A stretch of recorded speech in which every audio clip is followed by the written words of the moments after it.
ले भिखारी, खा ले। धन्यवाद साहब।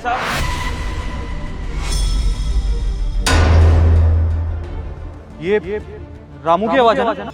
अरे नहीं दामाद जी, रामू की आवाज कैसे होगी? वो तो भाग गया था ना चोरी करके। हाँ सनी, ये रामू नहीं है, कोई और है। वो तो भाग गया था ना, तुम्हें वहम हो गया होगा, ये रामू नहीं है। ज्योति मुझे देखने दो एक बार। ये रामू ही है, आज तो पकड़ा इसको रंगे हाथ। ये पकड़ो आप।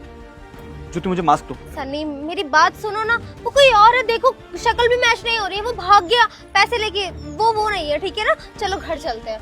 दो ना ज्योति, मुझे इससे बात करनी है। इधर दो। आप दोनों यहीं खड़े रहो।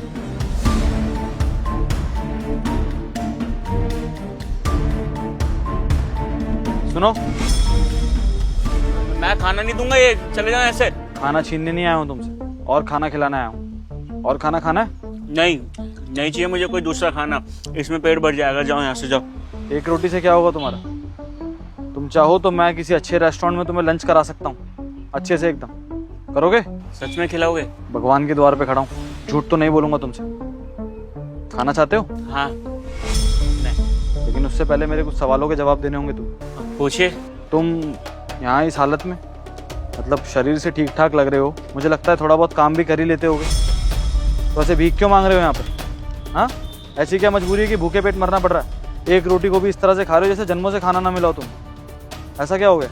सवाल पूछने वाले आप पहले इंसान बने हो। यहाँ पे कोई भी आता है ना, ये खाना वाना दे जाता है, भीख दे जाता है, कोई पूछता नहीं मेरे बारे में। आप पूछ रहे हो ना, इसलिए आपको बताऊंगा मैं। यहाँ पर मैं मजबूरी के कारण भीख मांग रहा हूँ। काम धाम तो मैं पहले करता था, अच्छा खासा काम करता था। ये बगल में जो घर नहीं है सोसाइटी में, सन्नी सागर, वो सेठ थे मेरे, बहुत अच्छे इंसान थे, बहुत अच्छे, एकदम बड़े भाई जैसा प्यार भी देते थे। उनके यहाँ पे ना नौकर की नौकरी करता था मैं, और वो यहाँ नहीं रहते थे, विदेश में रहते थे। लेकिन उसके बाद जिंदगी मेरी ऐसी पलट गई कि मुझे यहाँ पर भीख मांगना पड़ा। वहाँ पर ना उनकी बीवी रहती थी और उनकी माँ, यानी कि जो हमारे साथ जी, उनकी सासू माँ रहती थी वहाँ पर, और बहुत खड़ूस थी, बहुत ज्यादा। मतलब कुछ भी बोलो तो हर चीज का उल्टा जवाब देना है। उन्हीं के चक्कर में ये सब हुआ। पता क्या हुआ था कि वो साहब ने मुझे बोला था कि मैं 2 लाख रुपए सेंड कर रहा हूँ, वो तू है ना अपनी मालकिन को दे दियो। तो मैं 2 लाख रुपए लेके अपनी मालकिन के पास गया, और पता नहीं जब मैं पैसे दे रहा था क्या उनकी माँ ने खुसुर फुसुर उनके कान में करी, क्या पढ़ाया लिखाया। उसके बाद वो चोरी का अंजाम डाल दिया मेरे ऊपर, और मुझे भड़कने लग गई।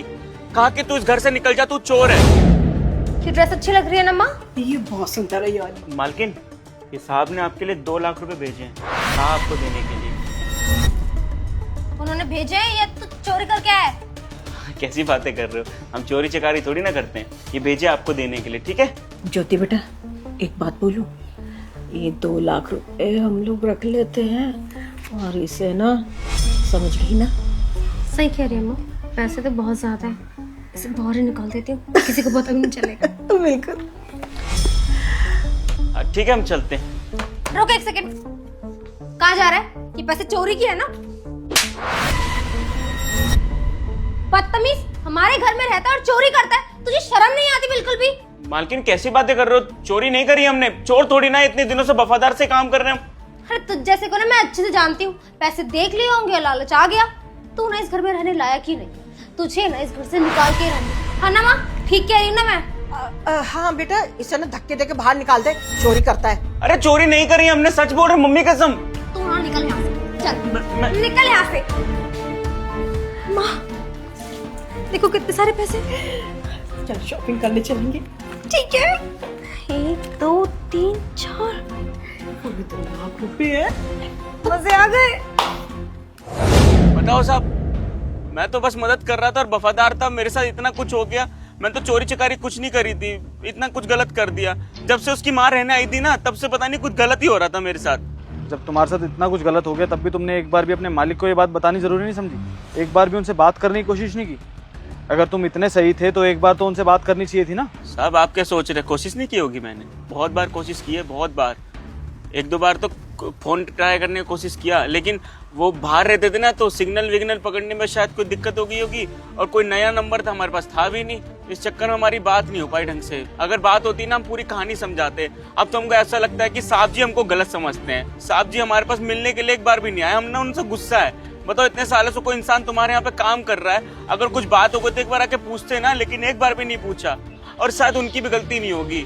वो जो खड़ूस मालकिन है ना, वो उन्होंने भड़काया भी होगा उनको। बताओ साहब, कुछ किया भी नहीं, इतना कुछ भुगतना पड़ रहा है। पता नहीं कैसे दिन देखने पड़ रहे हैं। अच्छा खासा इंसान था, अच्छा कमा लेता था, लेकिन उनके चक्कर में ना काम भी नहीं मिल रहा कहीं पे। सोसाइटी में हर कोई मुझे चोर चोर चोर कह के बुलाता था। कहीं भी काम लेने जाता तो पत्थर मार के भगा देते थे। समझ नहीं आता था करूँ तो करूँ क्या। आसपास की सोसाइटी में गया, लेकिन उस औरत ने जिंदगी खराब कर दी मेरी, इसलिए मैं कुछ काम नहीं कर पा रहा हूँ। मैं तो मेहनती हूँ, मैं काम करना चाहता था, लेकिन समझ नहीं आया। फिर क्या, भगवान के द्वार पे आ गया। यहीं पे आसपास खाना मिल जाता तो खा लेता हूँ, नहीं तो भूखा सो जाता हूँ पानी पी के। और क्या। देख रामू, मुझे नहीं पता था कि मेरे घर में चोर है। गलती मेरी भी है यार, माफ कर दे मुझे तुझे ढूंढना चाहिए था। साहब, आप यहाँ पर साहब, आप आए क्यों नहीं एक बार ही पूछने कि मैं कैसा हूँ, क्या कर रहा हूँ, क्या नहीं। आपको पता है मैंने कितना याद किया। साहब मैं चोर नहीं हूँ साहब, मैंने चोरी कुछ नहीं करी है। मैं हाथ जोड़ता हूँ साहब, मुझे माफ कर दो, मैंने चोरी नहीं करी थी साहब। एक काम करते हैं मम्मी जी, हम चलते हैं यहाँ से। तो सब कुछ बता दिया, हम फंस जाएंगे बहुत बुरे तरीके से। चल जल्दी चल। क्या ढूंढता तुझे यार? तू जानता है ना, जब किसी पे चोरी का इल्जाम लगता है ना, तो वो इस दुनिया का सबसे बड़ा इल्जाम होता है, खास करके गरीब पर। एक बार को अमीर इस बात से बच सकता है, लेकिन गरीब कभी नहीं, क्योंकि सबको यही लगता है कि अमीर कभी चोरी नहीं कर सकता। हमेशा एक गरीबों की हरकत होती है। लेकिन मुझे नहीं पता था कि यार मेरे परिवार में मेरी सास और मेरी बीवी मिलके ये छोटे मोटे लालच के चक्कर में किसी की जिंदगी बर्बाद कर रहे। लेकिन तू चिंता मत कर यार, वो कहते हैं ना, भगवान के घर में देर है अंधेर नहीं। तेरे साथ जो भी गलत हुआ ना, तेरे ये साहब सब ठीक करेंगे। तू भले ही मेरा परिवार नहीं है, लेकिन मेरे परिवार से बढ़कर है मेरे लिए। तू चल मेरे साथ, इन दोनों से बात करता हूँ अभी। खड़ो आराम से। ज्योति, ये लोग कहाँ चले गए? पता नहीं, भाग गए कहीं। भाग के जाएंगे कहाँ? वापस घर ही आना पड़ेगा। चल मेरे साथ। बेटा, घर जाके क्या जवाब देंगे? मुझे तो कुछ समझ ही नहीं आ रहा है मम्मी। अगर उन्हें पता चल गया ना तो वो मुझे ही घर से निकाल देंगे। बहुत भरोसा किया था उन्होंने मुझे, समझ नहीं आ रहा मैं अब क्या करूं। तेरा तो छोड़, मेरा क्या होगा? और मैं क्या जवाब दूंगी दामाद जी को? किसी के साथ गलत करोगे तो गलत ही होगा ना। एक ना एक दिन सच्चाई सामने आ ही जाती है ना ज्योति? राजा, कहाँ चले गए थे तुम? देखो, अगली बार से बिना बताए मत जाना। और वो पैसे कहाँ हैं जो तुमने चुराए थे? लाओ पैसे दो जल्दी। क्या बात है यार, मेरी बीवी तो बहुत अच्छी एक्ट्रेस है। शादी क्यों की मुझसे तुमने? कोई ड्रामा स्कूल ज्वाइन करती ना। तुम्हें मूवीज वगैरह करने की जरूरत है ज्योति। कहाँ तुम यहाँ मेरे साथ भटक रही हो? शर्म नहीं, बिल्कुल भी शर्म नहीं है। तुम्हारी वजह से आज एक इंसान भीख मांग रहा है, फिर भी तुम्हारा ड्रामा खत्म नहीं हो रहा ज्योति। कैसी बातें कर रहे हो? मैं कोई एक्टिंग नहीं कर रही, कोई झूठ नहीं बोल रही हूँ। ये सच में पैसे लेके भागा था। तुम तो जानते हो ना, बताया था मैंने उस टाइम पे। राजा, क्यों नहीं बोल रहे तुम? चलो सच बताओ अपने मालिक को। ठीक झूठ बोल रहा है। अच्छा, अगर इसकी गलती है ज्योति, तो फिर ये हमारी सोसाइटी के बाहर क्या कर रहा है? अगर इतना बड़ा चोर था ये, तो सोसाइटी के बाहर भीख क्यों मांग रहा है? इसकी ऐसी हालत क्यों है? 2 लाख रुपए मिले थे, गांव जाता, कोई भी छोटा मोटा काम शुरू कर देता। शर्म आनी चाहिए। तुम दोनों के छोटे से लालच के चक्कर में ना किसी गरीब इंसान की जिंदगी बर्बाद हो गई है। सासू माँ, आप धन्य हैं, आप कसम से कह रहा हूँ। देखिए, मेरे माँ बाप ने मुझे इतने गंदे संस्कार नहीं दिए कि मैं आपसे कुछ कह सकूं। आप बड़ी हैं मुझसे, बहुत इज्जत करता हूँ आपकी। तो हाथ जोड़ के विनती कर रहा हूँ कि आज के बाद हमें कोई रिश्ता नहीं रखना आपसे। आप जाइए अपने बेटे बहू के पास, उनकी जिंदगी खराब कीजिए। हमारे घर में आने की कोई जरूरत नहीं, जा सकती है आप यहाँ से। देखो सनी, मैं जानती हूँ मेरी गलती है। आई एम रियली सॉरी। मैं आगे से ऐसा नहीं करूंगी, ठीक है ना? तुम्हें राजा को नौकरी पे रखना है, तुम रखना। मैं उसे कुछ नहीं बोलूंगी, ना ही परेशान करूंगी और नहीं कुछ उल्टा सीधा बोलूंगी, ठीक है राजा?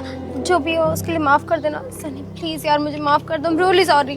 ज्योति, दिक्कत तो यही है ना कि शादी हो गई है मेरी तुमसे। तुम्हारी गलतियों को सुधारना मेरा फर्ज बनता, इसलिए एक आखिरी चांस दे रहा हूँ तुम्हें। लेकिन आज के बाद ऐसी कोई हरकत नहीं होनी चाहिए, समझे तुम? जाओ गाड़ी में बैठो। और रामू, तुम्हारे साथ जो भी हुआ यार, उसके लिए आई एम सॉरी।